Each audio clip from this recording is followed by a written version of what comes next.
antecedentes de la Gran Depresión o también conocida como el crack del 29. La Primera Guerra Mundial había situado a Estados Unidos en una posición privilegiada frente al resto del mundo, convirtiéndolo en el gran proveedor de materias primas y productos alimenticios e industriales. El crecimiento industrial fue extraordinario, basado en las teorías de Taylor y Ford sobre organización del trabajo y producción en serie. Por el contrario, la agricultura no tuvo un crecimiento paralelo. Los precios agrícolas eran muy inferiores a los industriales, por lo que muchos campesinos vendieron sus tierras a bajo precio y se fueron a las ciudades. Eran tiempos felices de alto consumismo y Estados Unidos era visto como la tierra prometida. Este clima de confianza fue lo que hizo que gran parte de la población comprara acciones de las empresas industriales, siendo Wall Street el centro de la economía mundial, donde llegaban capitales de todas partes del mundo. Debido a que el resto de países no estaban en la misma situación de bonanza económica que Estados Unidos, el país no podía colocar toda su producción industrial. Esto hizo que crecieran los stocks y por consiguiente que cayeran los precios de los productos acumulados. En 1928 comienzan a notarse los síntomas de una economía en peligro. Los ingresos de la población no permiten seguir aumentando el consumo, los almacenes se llenan de mercancías que no pueden ser vendidas y aumentan los despidos. Ajena a esta realidad, la bolsa sigue creciendo. No existe relación entre el valor de una acción y el estado de la empresa. La gran demanda por parte de los especuladores hace que el valor de las acciones siga subiendo. Hasta finales de 1929, la compra de acciones creció cerca de un 90%. La especulación financiera hacía ganar dinero rápidamente y las acciones estaban sobrevaloradas. La gente llegaba a pedir créditos a los bancos para comprar en bolsa, puesto que los beneficios pagaban fácilmente los intereses bancarios. Se había pasado de una prosperidad basada en el desarrollo industrial a depender de la especulación. Fue así como llegó el jueves 24 de octubre de 1929, conocido como el Jueves Negro, donde se produjo la caída inicial de la Bolsa de Nueva York. La crisis de 1929, también conocida como el crack del 29, ocurre el 24 de octubre del mismo año. En esta crisis cae la bolsa de valores de Wall Street en Nueva York y al momento esta es la más grande y la más importante en todo el mundo. A razón de esto, las principales bolsas de todo el mundo también empiezan a caer y esto provoca la ruina de muchos inversionistas y accionistas, tanto en negocios grandes como negocios pequeños. Además de ello, afectó en gran manera a Europa, quien ya se estaba recuperando de las secuelas de la Primera Guerra Mundial y con esta crisis la situación empeoró. Extensión de la crisis del 29 y sus consecuencias. Entre estas tenemos: los bancos de Estados Unidos cancelan los créditos al exterior por falta de liquidez. También los bancos europeos colapsan totalmente. El comercio mundial cae por la imposición de aranceles a la importación. El mercado europeo tiene una demanda muy baja. Hay paro de labores en diferentes industrias y tras el cierre de múltiples empresas, la tasa de desempleo se expande a un 25%, afectando a la clase obrera. Entre 1929 y 1932, el comercio internacional cae un 66%.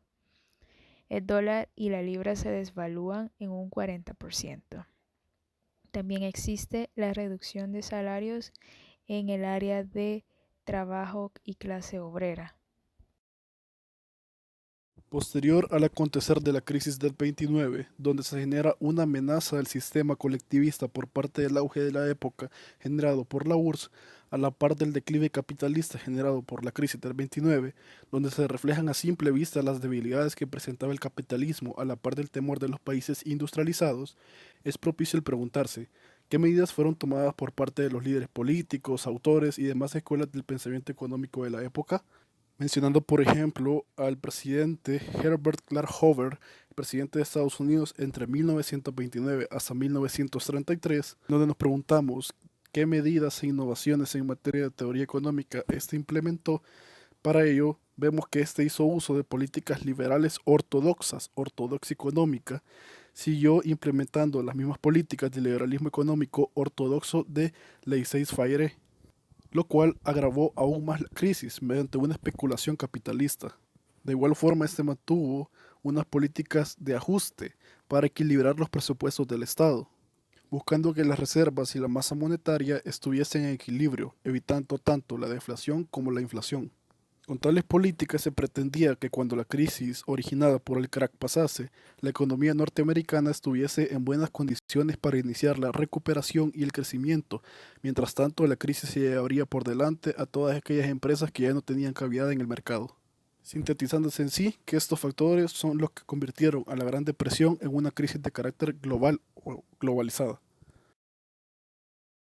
destacándose el protagonista con mayor envergadura para la superación de la crisis, John Maynard Keynes, el cual en 1933, con la publicación de su obra Teoría General sobre el Empleo, el Interés y el Dinero, hace una nueva descripción del sistema capitalista y recomienda una fuerte intervención por parte del Estado en los mercados para superar la crisis. Según este, la crisis de 1929 había retraído la demanda y era necesario estimularla de alguna manera, generando una demanda adicional que tirase de la producción. Las medidas no intervencionistas de los capitalistas no habían logrado tal objetivo. Abogaba, por tanto, por una activa intervención del Estado que restablecería el equilibrio entre la oferta y la demanda, mediante la dicha implementación de medidas tales como la demanda efectiva, contraria a la ley de Say que preponderaba hasta el momento en la teoría económica capitalista, la cual decía de que toda oferta genera su propia demanda, afirmando que de esta forma la demanda es la que crea la oferta. Redistribución del ingreso para aumentar propensión al consumo mediante un incremento en los salarios. Intervención estatal para asegurar la demanda efectiva mediante los instrumentos que posee el Estado, como es la política fiscal y monetaria, argumento que iba en contra del laissez-faire actual del mercado liberal, destacando de esta forma que tales medidas fueron precisamente lo que mediante el New Deal se puso en práctica en Estados Unidos por parte del presidente Roosevelt a partir de 1933. Resaltando de esta forma de que el hecho que la teoría keynesiana fuese la clave para solventar la crisis del 29 y que gracias a las medidas propicias por el presente economista del siglo XX es que se generó el aval para que éstas pudiesen ser implementadas formalmente en el año 1933 mediante el New Deal, solventando no solo la crisis económica en Estados Unidos, sino el preservar tales medidas macroeconómicas propiciadas por Keynes para solventar la crisis globalizada que esto generó en las áreas de la economía contemporánea del siglo XX.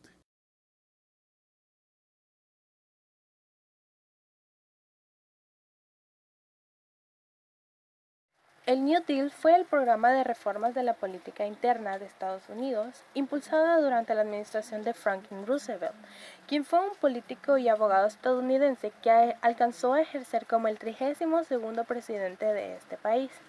El New Deal durante su administración tenía el fin de reformar las prácticas financieras, fomentar la creación de empleo para los desocupados y propiciar la recuperación de la economía luego de la Gran Depresión. Dentro de este programa también se establecieron acciones como reducir la deuda, expandir los créditos, elevar el valor de la mano de obra, impulsar la industria energética, así como reanimar el comercio exterior, entre otros. Con su toma de posesión el 4 de marzo de 1933, transcurren 4 meses durante los cuales se agrava la crisis en Norteamérica. El presidente demócrata pronunció un discurso en el que presentó su programa y reafirmó en sus promesas el New Deal para Norteamérica, haciendo mención de que es el momento de decir la verdad e insiste que el miedo es el peor enemigo. Para el New Deal se siguieron los principios del economista británico John Maynard Keynes, para quien la adecuada intervención del Estado en periodo de crisis puede reactivar la economía, aunque ello implique un aumento del déficit. El objetivo inicial del keynesianismo en el New Deal fue atenuar los problemas ocasionados por la Gran Depresión iniciada con la caída de la bolsa en Wall Street el 19 de octubre de 1929, suceso también conocido como Martes Negro y que significó el fin del liberalismo económico vigente hasta ese entonces. También con el keynesianismo, el capitalismo aceptó la intervención reguladora del Estado en la economía, lo que dio inicio a una época de importantes programas de inversiones públicas, acción social y reactivación de la industria nacional con políticas proteccionistas. El Fondo Monetario Internacional y el Banco Internacional de Reconstrucción y Fomento son instituciones que se inspiraban en agencias del New Deal.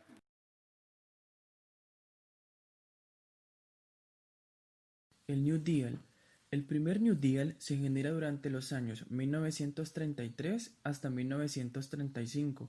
Cabe destacar que se le conoce como los primeros 100 días, en los que se realizaron las aprobaciones de las nuevas leyes, así como también la creación de los nuevos organismos para desarrollar las nuevas medidas económicas y de esta manera buscar levantar la crisis que se encontraba en su momento. Ahora bien, algunas medidas del primer New Deal son las siguientes: el sistema bancario y financiero, donde el objetivo del nuevo gobierno era superar la crisis bancaria, ya que en su momento se encontraba una fuerte crisis que impedía que los bancos dispusieran sus fondos para realizar los préstamos. Luego está la Ley de Emergencia Bancaria.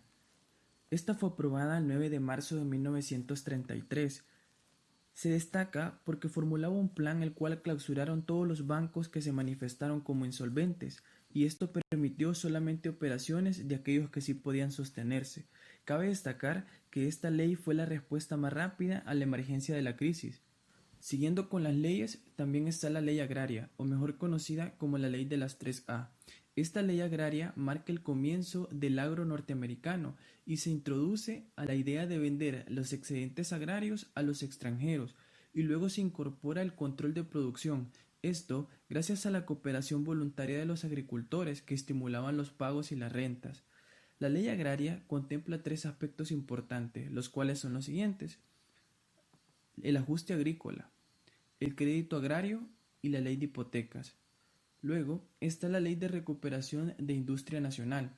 Esta se genera con el fin de tener el control de la industria y estimular la economía y reducir el desempleo. Dentro de esta lámina se abordará la segunda fase del New Deal, el cual está comprendido en un periodo desde 1935 a 1939, y este incluyó medidas de alivio y de recuperación, así como de legislación social y económica. Esto para beneficiar al conjunto de la clase trabajadora, por lo que entre sus objetivos se buscaba eliminar la colaboración del gobierno con las grandes empresas y así elaborar leyes antitrumps, en las cuales se oponían al control privado del mercado. Por lo que dentro de esta fase se creó una ley de la vivienda, así como un sistema de seguridad social, y este impulsó a los sindicatos que presionaron a las empresas para conseguir mejoras salariales y se modificó el sistema fiscal. Luego estaban los organismos que continuaron los programas de subsidio de emergencia de 1935, por ejemplo, la Dirección de Proyectos Laborales, pero esta pasó a ser gestionada por la administración local y también por la WPA, la cual se centró en combatir el desempleo.